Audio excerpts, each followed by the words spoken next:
where do you think we are with Bitcoin, with adoption, and kind of from a market structure standpoint? So Bitcoin from a market structure has been incredibly bullish. The pattern now, the chart pattern looks very similar to a smaller version of the one from March to June 2020, where it exploded. We've had this lovely corrective phase. We see all the on-chain stuff, William Clemente and Willy Woo and all those guys showing that it's all going into good, strong hands. We had the China FUD. We've had a bunch of FUD. This usually, and there's no guarantees, usually October, November, December is ridiculously good, particularly at this point in the halving cycle. So structurally, it looks amazing. So, okay, who are the buyers here? So most people who got into crypto came in via Bitcoin. That's always the case. It's the big daddy asset. And then people move out the risk curve, and that's pretty normal. So who's the next big buyer of Bitcoin? It's pretty clear to me who they are. It is the ongoing institutions. I mean, that just keeps going. And I think we'll see an acceleration in that, particularly if the price breaks out, because everybody's like sheep. They always want to follow each other. Secondly, it is the coming ETF. It's definitely going to, well, definitely, I don't know that, but I just have a very strong feeling it comes in the next, over this October, November, December period.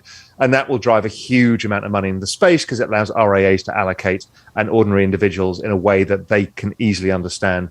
And finally, I think we're starting to see noise from the sovereign wealth funds. So I know some of them, and I've talked about this before with you, is some of them are already allocated, but I think we're going to start to see more sovereign wealth activity in the space.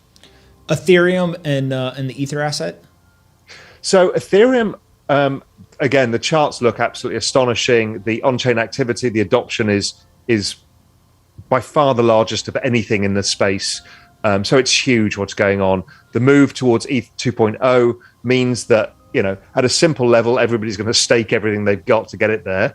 And so that takes all the coins off the market. There's about 11% of all ETH in circulation. So it's almost unbuyable. So you bring a whale into the market, the price just explodes. So I've never really seen a setup as good as this in that respect. So I think it's a very high quality bet for the time being because of all of this stuff that's either off exchange, being staked, and there's no free supply, and demand keeps going exponential. So I like ETH overall. What's interesting is we're starting to see institutional adoption.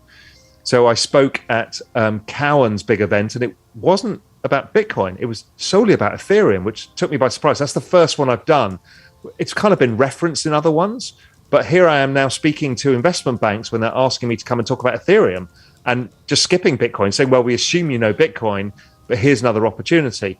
So I think there's a lot more adoption to come in that space, and I think there's going to be an ETF there too. And again, with this really restricted supply that's going on because of ETH 2.0, I think it drives prices a lot. When you think about the institutions that are thinking about or talking about Ethereum and Ether, is it because they've already allocated to Bitcoin, or do you see some of them coming in and they're basically actually skipping over Bitcoin? I think there are some that are skipping over Bitcoin because they get their head around it in a different way, because they think of it as a way of playing the entire technology of the space. So then they don't, it's hard for many of these institutions to stomach the narrative, the Bitcoin narrative of a store of value that central banks are destroying the world and a lot of this stuff, because that kind of goes against a bit of their business model. But Ethereum is not as, it doesn't feel like it's attacking them as much, because it's like, here's a space and we're building decentralized finance on it, and everybody can participate. It doesn't feel that they have to change their internal narratives. So some are finding it just a bit easier to get their heads around what it is without kind of going against or kind of exposing the Wizard of Oz, which is the central banks and what they're doing to currencies overall. We need a Bitcoin price prediction by end of year, and I need an Ethereum price prediction by end of year. What do you got for us? I was doing some work on this on the weekend for Global Macro Investor. I'm kind of thinking, I'm kind of a little bit overly bullish right now. And I think the cycle, well, no, because that's not fair, because I was looking at the cycle itself. I think Bitcoin somewhere north of 200 and ETH closer to 15K. But I think we finished the cycle with Bitcoin closer to 400 and ETH closer to 40,000. All right. So you think by end of year, we've got Bitcoin 200K or so. We've got ETH at 15K. You think end of cycle, which in your opinion, it sounds like kind of February, March of next year. Something like that, yeah. Bitcoin's 400,000 and ETH is 40,000. Yeah. There's a lot of people watching who hope you're right. I bloody hope so too. It's not like I haven't backed my own bet. So my money's where my mouth is. Now, we don't know how the cycle's going to play out now. What's going to happen in the, in the bear market? When does that come? Does it come in the same structure? I do think it probably decouples to a certain extent because I think the adoption is going to be really quite big. So that lowers, as a network gets more adopted, the volatility lowers. So I think we're going to see that this time around, and it will decouple. I also think the cycle goes on longer just because of two key factors. One is ETH 2.0 will probably be, I think, the end of the cycle, because everybody will, once it unlocks, people will sell some of their ETH that they put in for the staking. I think that's a pretty common thing to do. That happens probably around tax season as well, so people realize gains.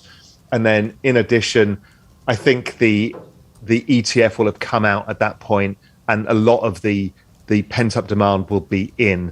And then we'll have to deal with a bunch of people who don't yet realize how to deal with the 70, 80 vol asset. And you've spent a long time doing this. We all have, is to teach people how to hold, how in a network adoption effect model, you will get volatility, but is more than compensated by price if your time horizon is long enough. And we're going to have to teach all of these RIAs this, because they're all going to panic out. So, there's a lot of work for us all to do to get people to understand how to deal with high vol assets and what it means as well. What it could mean if they do hold on. I've got two of my brothers here with me, and they got a couple of questions as well. What do you guys got? Hey, Raoul, thanks for doing this. I appreciate you coming on. So my question would be just kind of around the total market cap of all crypto assets and cryptocurrencies. So we're at around 2 trillion today. If we were to kind of fast forward 5, 10, 15 years from now, where do you think this number can go, and kind of how do you get there? So I think it goes very interesting. I've just got a chart of adoption of the internet, and crypto maps it beautifully, except the internet was growing at 63% a year when it had 150 million users, which crypto has now. So it was growing at 63% a year. Crypto is growing at 113%. So this is double the adoption rate of the fastest adoption of technology in all recorded history. So we've never seen anything like this. Extrapolate the maths, you get out to 1 billion people by 2024. So this is going to happen really, really fast. By the end of the decade, you're probably at 3.5, 4 billion people, so most of the world.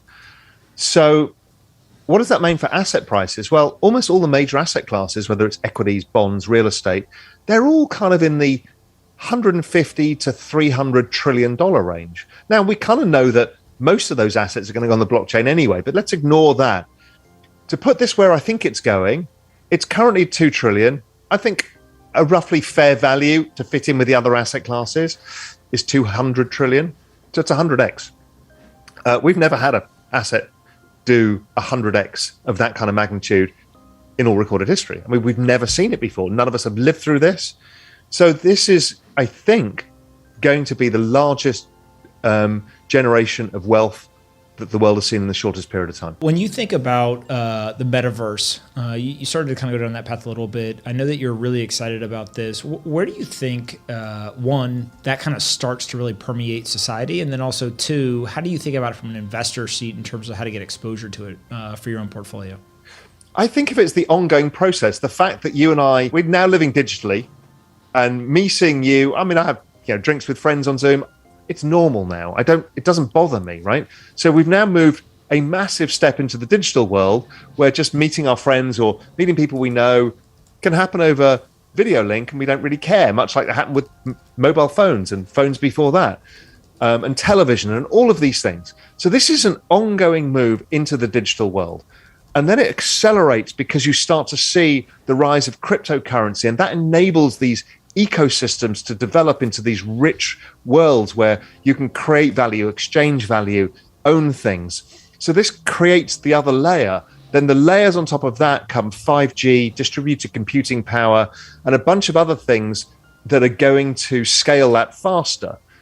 So once you've got the computing power, because right now most of our computers are not gaming computers, so we can't render in the speed we need to render. So we get left with crypto voxels and Decentraland being clunky, and all of the cool kids are on Epic Games and they've got 4K, but we don't have the computing power to do it.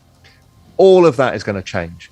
So all this is the metaverse. It gets thought of in so many ways. For me, it's like our digital fluidity, where we can live and move around in this digital space, interact with our physical space, whether it's through augmented reality, virtual reality, just normal kind of digital world, and we can kind of create lives within it. So we're creating income streams. We're seeing that with Axie Infinity right now.